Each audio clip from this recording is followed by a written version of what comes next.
I'm Stuart Cameron. Welcome to Friday's look at rugby. Last weekend it was the start of the National League and there were winning starts in Division 1 for Jed Forest, who topped the table at this early stage, Selkirk and Peebles, who beat Kelso in the local derby. In the Premiership, Gala dismantled Curry 60-22 to get a second try bonus in as many weeks, while Melrose lost at Stirling County and Hawick went down narrowly to Heriots at Mansfield Park. I'll be looking at tomorrow's fixtures later on in the programme, but my guest today is David Ferguson, presenter of the new Daily Record Rugby show, which began its 40-week series last week. David went to school at Gala Academy and now lives in Kelso, and I started by suggesting it's been a pretty good start on the whole for Borders teams to this new season. I think it was a big improvement for Gala at the weekend, obviously, against Curry, and they needed that after losing the first week. It's been interesting to see how many teams lost in the first week, won the second week, and vice versa. I think it's going to be a very tight league right throughout the whole campaign. Only two teams unbeaten, of course, at the moment, which is Stirling and Ayr at the top. And, of course, even looking at Hawick, two very narrow losses, that could have been them at the top. That's right, and both the sides at the top at the moment, neither of them have bonus points, so they're still very close, and I think bonus points are going to be very important as the season goes on as well. And the fact that Gala have got 2 bonus points plus a losing bonus point means that even though they've lost, they're only 1 point behind Ayr and Stirling. That's right, and as I say, that's big for Gala, and not just winning the game at home in front of their own fans at the start of the season, but putting on that many points and that many tries. And I think George Graham will always be a bit critical sometimes of the defence and the number of points they lose, but that's the type of rugby you want to see a team playing, and that's what brings people into the crowds into the grounds and gets people excited. Now, of course, interestingly enough, we've all been talking in the past season, the last couple of seasons really, about the forwards becoming the top scorers, Peter Palapoy at the top of the list, etc. 10 tries for the backs on Saturday. Yeah, I mean, it's fantastic to see, but I mean, that doesn't worry me too much in the sense that clubs now, you've got to play a 15-man game. If you want to get forward in a game, you want to attack, you want to find space in a game that increasingly doesn't seem to have much space and they're big men, then you're looking at everybody being ball carriers. You're looking at everybody looking for space and running into space rather than crashing through guys all the time. I don't think there is, you look at the All Blacks and you look at the internationals we're seeing at the moment, it's hard to make out who the forwards are and the backs are sometimes, and I don't think that's a bad thing because it means that you're encouraging forwards to play the game, the exciting style of the game, moving the ball, offloading, looking for the ball, and so at the end of the day it doesn't really matter who pops up and scores the try. If we're getting that kind of fluidity and that kind of continuity from teams where they're scoring tries, then it's great for the game. And of course, at the end of the day, the backs wouldn't get the ball unless the forwards did their work. No, that's right. I mean, there is still, obviously, there's a difference there. You've still got to have the set piece and you've still got to have first phase, where you're playing off that, and the forwards have to give a platform. They have to learn to go forward before they can go wide. You have to create the momentum first to score the tries, and you've got to get that right. But it's great to see a team scoring, 10 tries and backs running them in. They'll be having a ball at the moment, Gala. Now, British and Irish Cup, no more for Scotland, certainly for this season. What's your own take on that? Because Ireland, Wales and England are obviously still competitive in that particular competition. In some regards, I'm pleased that Scottish clubs are not playing because the Premiership is important. It's a very important competition in Scotland. We need clubs being that tier, a tier between boys coming out of the youth levels and some of the best talent in the country at 17, 18, 19. I'd like to see them coming into the club game before they go into the pro game, because you need to play games week after week. And when that was interrupted by the British and Irish Cup, it was a problem for the top teams in the country. I like the idea of a British and Irish Cup if it's properly thought out. I don't think it was ever properly thought out. It was rushed in.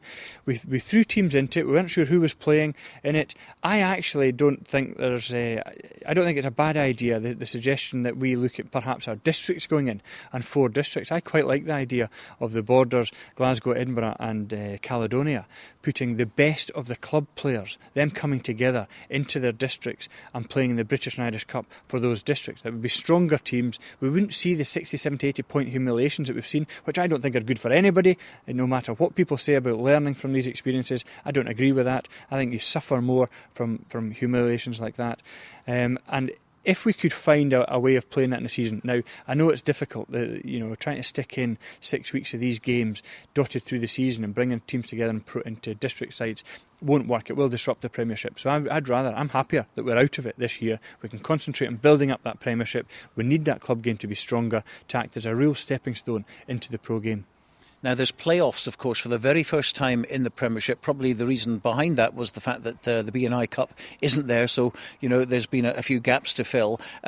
Obviously, you talk to George Graham, and he doesn't like it at all. He thinks that the team that should win the league is the team that performs over the 18 matches the best.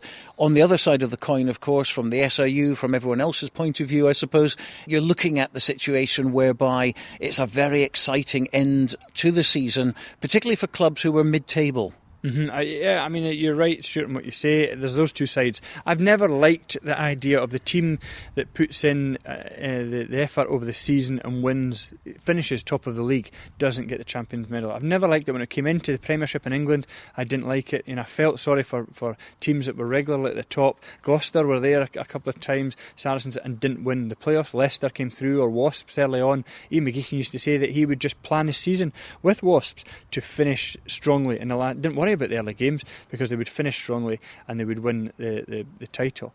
I never liked that, and I'm not a big fan of the playoffs in that regard. I think the team that finishes at the top should win. I agree with George, but in saying that, you've just said, that's the flip side of it, is that it brings excitement at the end of the season, and you can't argue with that. It does. We do have teams in the middle of the table who do start having something to fight for to get into those playoffs, and so it works, and it does excite people. It does bring crowds in, whether you like it or not. At the end of the season, you do get bigger crowds when these playoffs are happening. So, for clubs and for generating income, which is much needed, and for getting crowds in, and that's what I like to see. I like to see grounds that are full and lots of excitement in the towns and the communities. Then, fair enough, playoffs are working. And it certainly worked with the Pro 12, for instance. Yeah, it did, that's right. And I think the teams see things a bit differently now. It's really intense for them every week to win every week, but they now see that if they can rotate their players a little, as long as they do get it right at the right time, and come through. And I'm saying that it's tight as anywhere. So it'll be interesting to see how the Premiership goes. I'll be gutted if Gala finish top of that league and then lose it in the playoffs, or Melrose, of course, or Hawick, or Melrose, or everybody knows where I went to school. But it's it'll be the same. You would be gutted if you're in Hawick or you're in Melrose or wherever, and you finish top and then you lose it in a semi-final or a final. But the good thing is the teams know that's right at the start, that's what they're playing for. Those are the rules. That's the way it's going to end up. So you've got to produce it, not only through the season, but you've got to keep it there at the end of the season as well. BT on board, of course, a huge investment, £20 million or thereabouts. For the people who don't know what's happening, explain a little bit about where that money is going.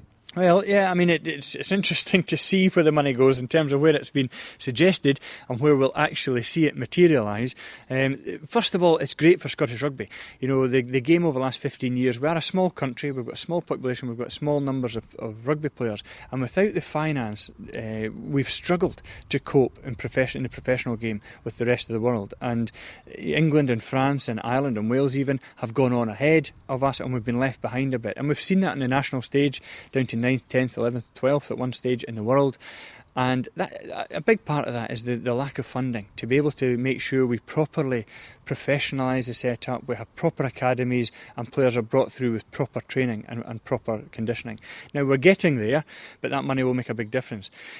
Where it doesn't make a big difference yet is the competition levels, and that's the big thing for me in Scottish rugby. That's where we lack the same sort of setup that they have in other countries. People say to me, how come we've got boys that come through and we're playing against England at 17, 18, we drop off and disappear and only maybe 2 boys make it through, whereas England bring through 7, 8, 9.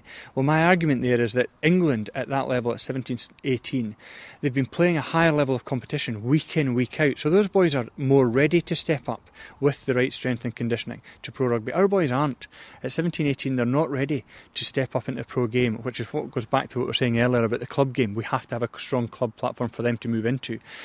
But if we bring the money into these academies, and that's the key part, the money's going to go into schools. Rugby's going to help with schools to try and get that competition level up.